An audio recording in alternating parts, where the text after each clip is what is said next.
sẽ như thế nào. Phải sống trong bóng đêm, mịt mù đường đi, xung quanh chỉ còn u tối. Và anh đang nghĩ về ngày ấy, nếu như mất đi em, người tuyệt vời trong anh. Ngay cả trong giấc mơ, liệu rằng anh có thể vui cười, liệu rằng anh có thể hát những bài ca anh hay hát em nghe.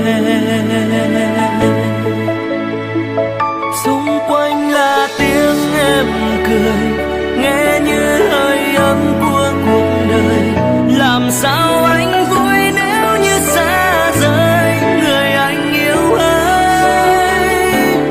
Và anh biết ánh mặt trời sẽ không thể nào mất đi, và em cũng vậy, chẳng thể nào chia ly.